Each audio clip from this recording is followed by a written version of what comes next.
Broly is one of those Dragon Ball characters who seems simple on the surface, but becomes incredibly complicated the moment you actually try to understand how strong he really is. Power scaling Broly isn't straightforward, and it never has been. We're starting strictly with the movies themselves, exactly how they present Broly, before guides, interviews, timelines, or outside material come into play later, just what the movies show and directly imply. Chronologically, the very first thing that matters about Broly is his power level as a newborn.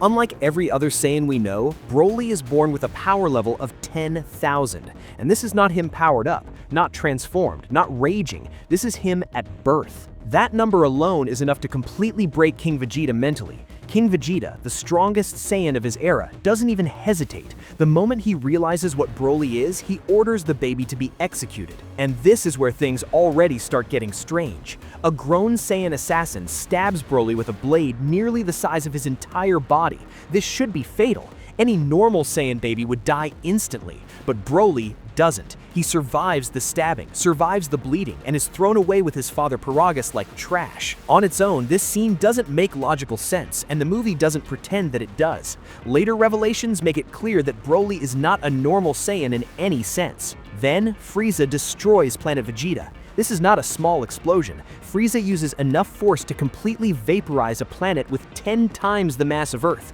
releasing dwarf star-level energy, and baby Broly survives this too. Either he tanks the explosion using his ki barrier, or he moves fast enough to intercept or escape Frieza's supernova. The movie doesn't spell it out, but either explanation leads to the same conclusion. Baby Broly as a newborn performs a feat that already places him far beyond logic. There's another detail here that people often overlook. Broly doesn't just survive, he carries Paragus with him through space. He's a newborn, stabbed, bleeding, with no food, no air, and no protection, yet he travels through outer space and lands on another world. For that to be even possible, Broly would need to reach another planet extremely quickly. This heavily supports the idea that baby Broly's speed is absurdly high, potentially faster than light, which is consistent with later portrayals of his power. This opening sequence isn't just shock value, it establishes something very important. Broly's legend starts before he's even conscious. He's already overwhelming the Frieza force and defying reality before he can think, speak, or fight intentionally. As Broly grows older, his true nature begins to show. Saiyans are driven by instinct, but Broly represents that instinct taken to its absolute extreme. He wants to dominate and destroy everything that isn't his father.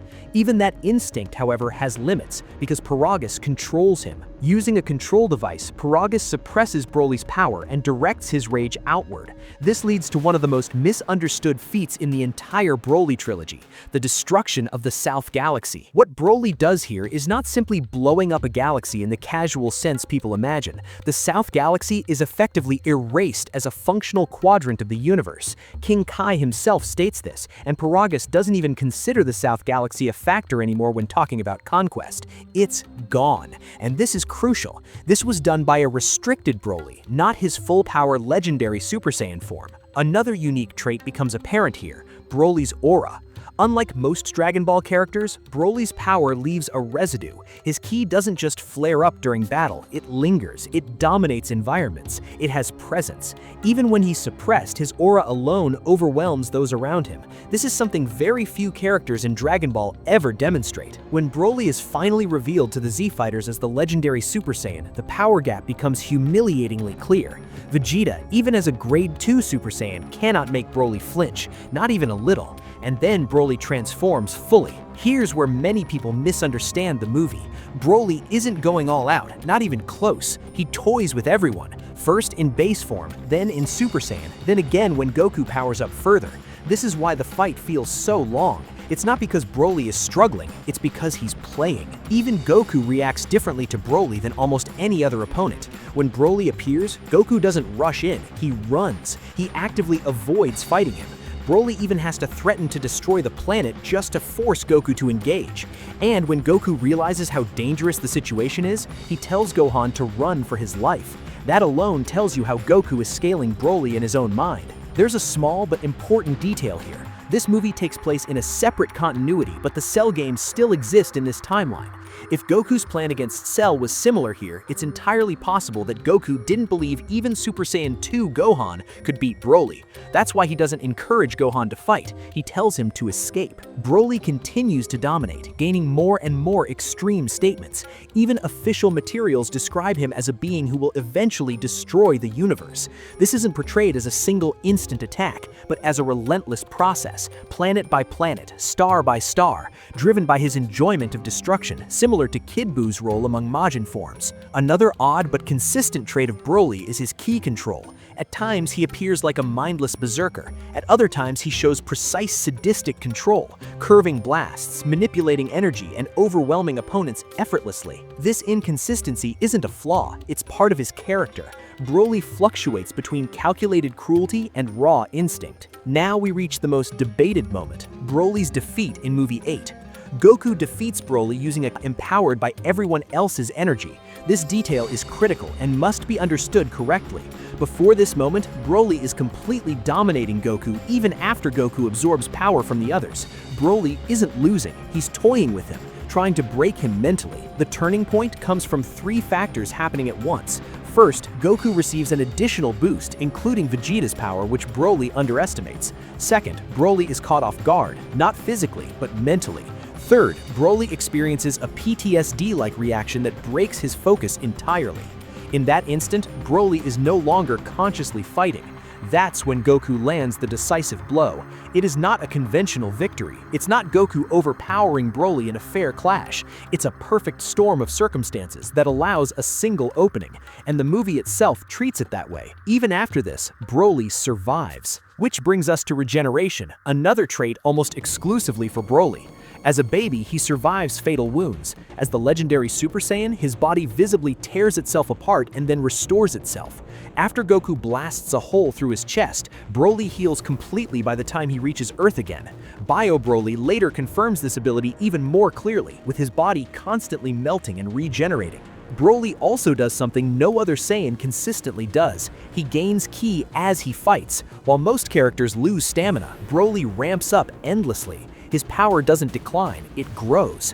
This explains how he can rampage across space for extended periods without weakening. This leads directly into Movie 10. 7 years later, Broly crash lands on Earth and remains frozen in ice. Despite being submerged in water, unconscious, and frozen solid, he survives. His presence alone distorts the environment, warping weather patterns around him, almost like an eldritch force sealed underground. When Broly awakens, the pattern repeats. He toys with his enemies, he spares Videl, he humiliates Goten and Trunks. Even when they flee, he doesn't rush to kill them. This isn't mercy, it's cruelty. And when Gohan finally confronts him, the result is brutal. Despite 7 years of implied training, Super Saiyan 2 Gohan is defeated in roughly 2 minutes, without Broly even trying. The gap is absolute. Goten and Trunks are not weak in this movie. In the movie continuity, they are portrayed as extremely strong. They can use Super Saiyan effortlessly, without emotional strain, which places them closer to Grade 4 Super Saiyans. This also aligns with how easily they later reach Super Saiyan 3 as Gotenks. Their strength is taken seriously enough that Trunks even treats Videl like a relevant factor in the fight, which is very unusual for Dragon Ball. But none of it matters. Broly plays with them. Even when they turn Super Saiyan, he doesn't take them seriously. When they can't fight anymore and revert to base form, he still doesn't immediately kill them. This is Broly's nature. He enjoys domination more than efficiency. Then, Gohan arrives. This version of Gohan is extremely important to understand. In the movie continuity, Gohan is not a slacker. He is implied to have trained for 7 years. This is the same Gohan who in the main series would later go from Buu Saga level to Super Saiyan Blue tier in days during Dragon Ball Super. His growth potential is absurd, and this movie was written before the Buu Saga fully defined his future. Because of that, Movie 10 treats Gohan as a powerhouse. Despite lacking lightning, Gohan in this movie is considered a Super Saiyan 2. This is supported by promotional material and pamphlets, and it wouldn't make sense otherwise given how he's framed. And yet, Broly absolutely humiliates him. The fight lasts around 2 minutes. Broly isn't serious, he isn't struggling. He dismantles Gohan so badly that Gohan becomes desperate, disoriented, and nearly kills himself trying to stop Broly. That alone should put things into perspective. A Super Saiyan 2 Gohan, implied to have trained for 7 years, is defeated almost instantly by a Broly who still isn't going all out. This is why scaling Movie 10 Broly becomes so disturbing. Gohan wouldn't even know what Broly's full power looks like. Even Movie 8 Broly never showed it. So when people argue whether Movie 10 Gohan could beat Movie 8 Broly's green-haired form, the answer becomes clear. If Gohan thought he had a chance and then immediately realized he didn't, Movie 10 Broly would annihilate Movie 8 Broly's green-haired form just as casually. This leads to Broly's second defeat, the Omega Blaster versus the Family Kamehameha. Contrary to popular belief, this is not simply Gohan and Goten overpowering Broly. First, the Omega Blaster itself is not Broly's full power. It's a casual ki blast with an intimidating name. Broly throws multiple Omega Blasters afterwards without effort, laughing the entire time. The Z fighters cannot stop it head-on. Then, something unexpected happens. Trunks detonates the blast before it can fully expand. This moment is often overhyped, but it shouldn't be. In Dragon Ball, weaker characters frequently deflect or redirect stronger characters' ki blasts, especially in the movie continuity. This does not mean Trunks is anywhere near Broly in power. What actually defeats Broly here is once again his character flaw. Broly is caught off guard. He doesn't understand sudden teamwork, sudden power spikes, or unexpected interference. He underestimates them, and that single lapse allows the amplified blast to kill him. Once again, Broly doesn't lose because he is weaker. He loses because he creates an opening, which brings us to the final and strangest entry in the trilogy, Bio Broly. Bio Broly is not just a clone. He's a bioengineered, genetically modified version of Broly. In Dragon Ball, clones are usually stronger than their originals, and this is confirmed to be true here as well. Even incomplete, Bio Broly surpasses the original in raw threat. Goten and Trunks return, now referred to as the strongest and ultimate combo team in the universe. This sounds ridiculous until you remember how absurd their potential is. They are hyper prodigies who reach Cell Games tiers before the age of 10. In the movie continuity, they are implied to have continued training instead of slacking off. Despite this, Bio Broly destroys them. And here's where Bio Broly becomes even more dangerous than the original. He's a worse fighter. He's constantly off guard. He lacks awareness, and yet he still dominates. This mirrors later characters like Cell Max, who possess overwhelming power but lack refined combat instincts. Bio Broly also inherits Broly's greatest flaw, holding back. Even this version doesn't go all out until the very end. His aura only appears once in the entire movie, and when it does, he instantly overwhelms Goten again. What truly makes Bio Broly terrifying, however, is not his fighting skill, it's his sludge. His body regenerates endlessly. His skin melts and reforms. When Krillin decapitates him, his head reattaches. Worse than that, his biomass spreads. It absorbs its surroundings. It covers the entire island. Given enough time, it would have devoured the planet itself. Bio Broly becomes a kaiju-like entity, functionally immortal as long as the sludge exists. Touching it is fatal even to Broly-level combatants. The only thing that stops him is water, a weakness so extreme that it feels almost miraculous. And even here, we never see Bio Broly go all out. This brings us to the unavoidable conclusion: Broly loses 3 times, but never because he is weaker. Every defeat is caused by character flaws, sudden teamwork, off-guard moments, or bizarre environmental weaknesses. His power is never truly exhausted, his full potential is never shown, and this is exactly why Broly keeps coming back. At this point, one question can't be avoided. If Broly keeps losing, why does the Dragon Ball staff keep bringing him back? Why does he return 3 times while so many villains vanish after a single movie? The answer from the people who made the films is surprisingly blunt. Broly came back because he was the strongest. This isn't fan logic or retroactive headcanon. The Dragon Ball Z movie staff themselves viewed Broly as a villain too overwhelming to discard after one appearance. His presence left such a strong impression that preview audiences reportedly reacted with genuine fear. A villain that felt unstoppable wasn't meant to be disposable. There was also a structural problem. Dragon Ball Z usually resolves conflicts through escalation. Goku trains, surpasses the enemy, and wins. Broly doesn't fit that system. According to the creators, there is no orthodox path where Goku simply becomes strong enough to defeat him. Broly can only lose if he misjudges the situation and creates an opening himself. That philosophy is reflected consistently on screen. In Movie 8, Broly dominates until trauma and overconfidence briefly disrupt his control. In Movie 10, he toys with everyone and falls only because of sudden coordination and an amplified counterattack. In Bio Broly, raw power fails to matter at all. He's stopped by an environmental weakness and poor awareness, not superior strength. The pattern is clear. Broly is never overcome through clean superiority. The narrative has to bend to manufacture a loss. This wasn't just one writer's preference either. Across multiple films, the staff treated Broly as the apex threat they had created. When scenes feel inconsistent or strange, they aren't framed internally as limits to his power, but as necessary contrivances to end the story. This perspective also reframes debates like Broly versus Cell. Cell exists within the Broly movie timeline, confirmed through promotional material. Yet even in Movie 10, Super Saiyan 2 Gohan, the form that defeated Cell, is never treated as a real solution to Broly. And based on movie scaling, that version of Cell would actually be stronger than his manga counterpart. Still, Broly is positioned far above him. That places Broly closer to anomalies like Majin Buu, existential, galaxy-level threats, rather than opponents like Cell, who were powerful but ultimately conventional. So why isn't Broly universally accepted as the strongest? Because the movies themselves occupy a strange space. The Dragon Ball Z films were written months in advance, often before Toriyama finalized major manga developments. Sometimes the guesses aligned, sometimes they didn't.